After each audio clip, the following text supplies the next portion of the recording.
Good morning, my beautiful friends. It's Aunt Mimi. It's Tuesday. Wow.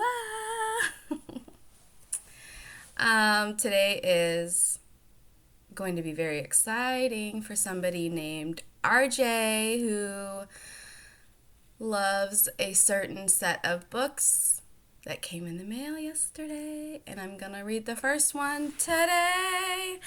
I think it might actually be kind of a longer story, so sit back, get comfy, relax.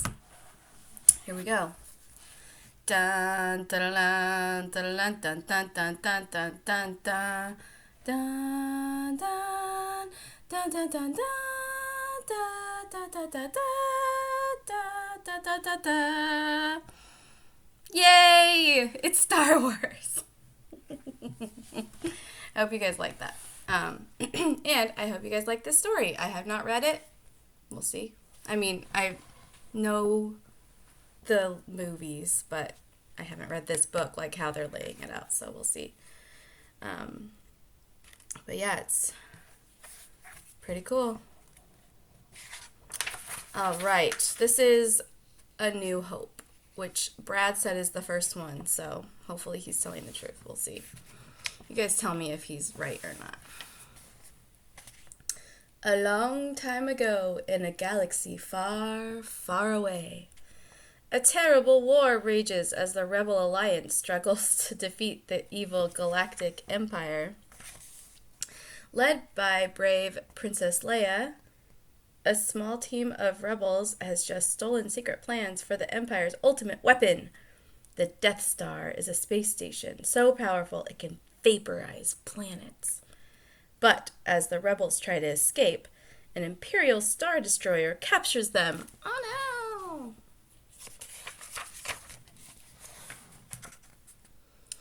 Princess Leia hides the plans and a secret message in a small droid named R2-D2. As R2-D2 and his friend C3PO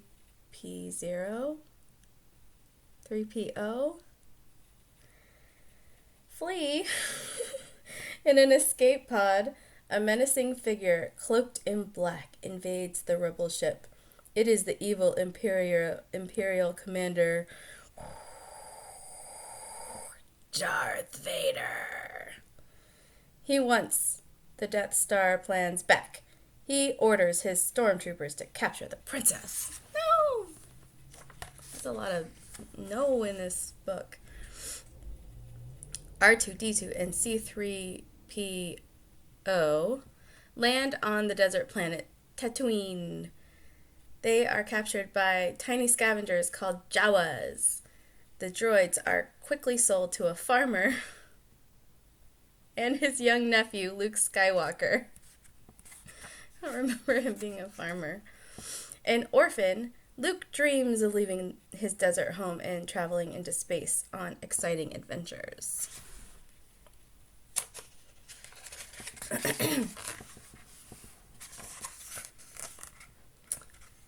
As Luke cleans R2-D2, he accidentally unlocks part of Princess Leia's message.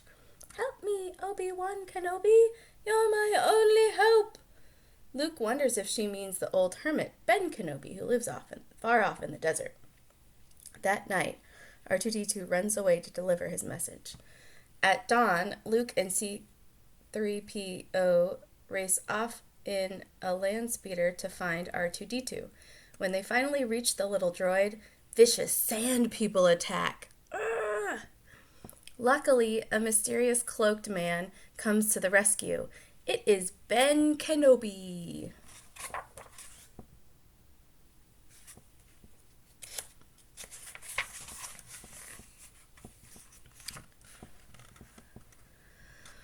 Whew. Oh my goodness. In Ben's hut, R2-D2 plays Princess Leia's full message. The princess asks Obi-Wan to travel to her planet, Alderaan, and help the rebels defeat the evil empire. Luke is amazed to learn that old Ben was once Obi-Wan Kenobi, a great Jedi Knight, skilled in the ways of the Force. The Force is an energy field that gives the Jedi Knight his power. It binds the galaxy together, Obi-Wan explains. Obi-Wan then reveals that Luke's father was a Jedi Knight until Darth Vader destroyed him. Darth had been a student of Kenobi's until he turned to the dark side of the Force. Obi-Wan gives Luke a gift, his father's lightsaber, a powerful laser sword. I want to learn the ways of the Force and become a Jedi like my father, Luke says. I don't know why that's his accent, but I'm going with it. I hope I remember the rest of the book, too. Like Obi-Wan and the droids... Oh my goodness. Luke, Obi-Wan, and the droids go to Mos Eisley spaceport to find a spaceship to take them to Alderaan. They look for a pilot in a cantina crowded with strange and dangerous aliens. Obi-Wan hires Han Solo and his Wookiee co-pilot, Chewbacca. Their ship, the Millennium Falcon, is fast enough to outrun Imperial Star Destroyers. It will be a dangerous trip, but Han needs the money to pay a debt to Jabba the Hutt, a powerful crime lord. Man, so many layers.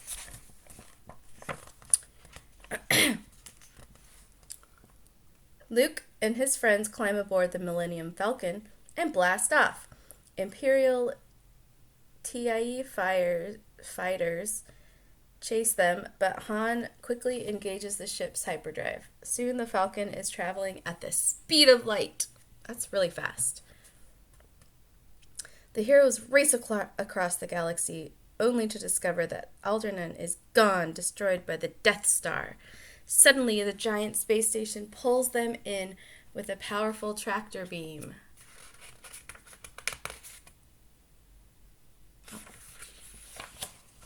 Saw something out of the corner of my eye, but it's just a neighbor driving their car. Trapped on the Death Star, Luke and his friends hide from the Imperial forces. Obi-Wan sets off to deactivate the tractor beam so they can escape. R2-D2 plugs into a computer and makes an incredible discovery. Princess Leia is being held prisoner on the Death Star. No! Disguised as stormtroopers, Luke and Han handcuff Chewbacca and pretend he's a prisoner. They enter the detention center and take the guards by surprise. Luke quickly finds Princess Leia and opens her cell.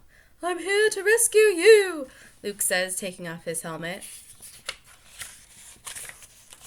She could totally rescue herself. The stormtroopers corner Luke and his friends.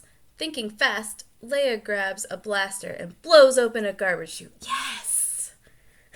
The heroes dive in and land in a giant trash compactor filled with stinky junk and a garbage monster. There are monsters literally everywhere over here. Crunch! The walls begin to close in, getting closer and closer and closer. Things look grim. Luke uses his communication to contact C-3PO and R2-D2. Oh, yeah. I guess I just always called him the gold guy. It's that guy. But I always just called him the gold guy. I'm a professional. At the last second, the droids are able to turn off the compactor and unlock a door. After turning off the tractor beam, After turning off the tractor beam, Obi-Wan confronts his old enemy, Darth Vader. They ignite their lightsabers, and the duel begins. As Luke runs to the Millennium Falcon, he sees the battle, just as Vader strikes down Obi-Wan. The old man vanishes, and his cloak falls to the floor. No! Cries Luke. The heroes race aboard the Millennium Falcon and take off. The Imperial TIE fighters, try to shoot them down, but Han and Luke climb into the Falcon's gun bays and blast the TIE fighters to bits. Soon the heroes are zooming across the galaxy to deliver the secret Death Star plans to the rebels. Man.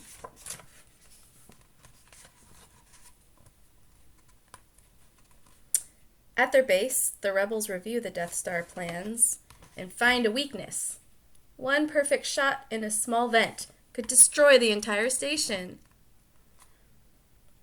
Han tells Luke that he doesn't want to help with the mission. Instead, the pilot is returning to Tatooine to pay his debt to Jabba the Hutt. X-Wings attack the Death Star as it approaches and prepares to destroy the rebel base. Waves of screaming TIE fighters defend the station. The rebel pilots fight bravely, but no one makes the perfect shot. Finally, it's Luke's turn. He flies his X-Wing down a narrow trench toward the vent. Suddenly, Darth Vader appears in a TIE fighter. Darth Vader is about to destroy Luke's X-Wing when something blasts his TIE fighter. It's the Millennium Falcon zooming to the rescue.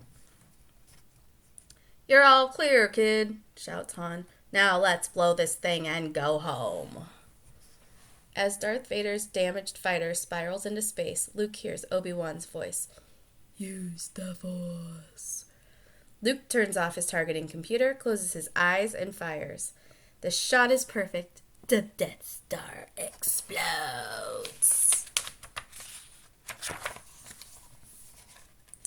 Luke Skywalker and his friends are heroes. Princess Leia gives them medals, and the rebels cheer. Their fight with Darth Vader and the Empire is far from over, but they know that the Force will be with them always. That was actually very exciting. I like that. I like the way they laid out the story. There are like 5 other books in this series. I will probably end up reading more of them, but also we got some Brad surprised me, and there were 2 other books in there that I didn't remember that were coming, and they are from Frozen. So I might read a Frozen book tomorrow. We'll see. Let's see what you guys want. Do you want more Star Wars, or do you want Frozen? Either way, even if I read Frozen tomorrow, I'll read Star Wars the next day. Like, tomorrow's Wednesday, so Thursday I would read Star Wars. I'll read more Star Wars, so it's not just like one book. Because I know there's some fans, Star Wars fans out there, so I'm cool with reading that. Yeah, that was fun. It's very sunny outside today at my house. Not very many clouds at all, mostly blue sky. And I'm hoping to go on a walk today, but I have a lot of grown-up work to do. And also, I think I'm going to bake some cookies because we ate the last of our ice cream last night.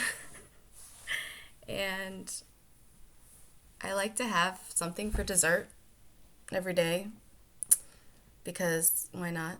I mean, I'm stuck at home. Might as well eat a little bit of dessert. Not too much, but enough. Excuse me. I had cheese again this morning. So my throat is like being weird, but yeah. So I don't know if I'll get on a walk today. I hope so. Maybe, actually I do want to go on a walk at least around to, a lot of you have not been over here, but some of you have been to my place and you know where the green space is and where the pool is. So I was going to walk over towards where the green space and the pool is. The pool's not open, of course, but the green space, you can see Mount Hood if it's a clear day, which is really cool.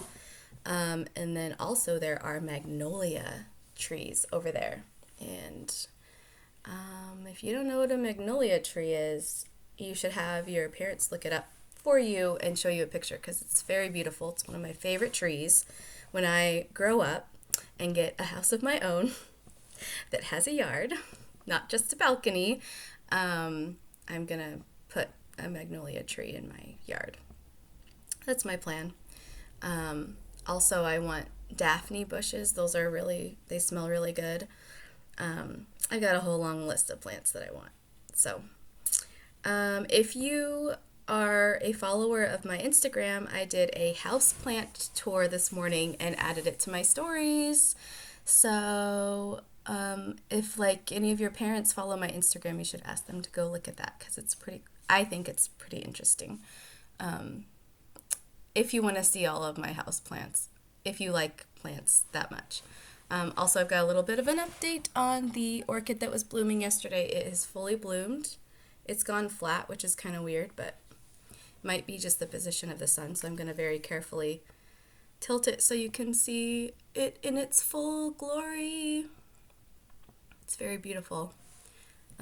It's actually, I feel like it has a little bit more color this time than it did last time. I feel like didn't have as much pink in it.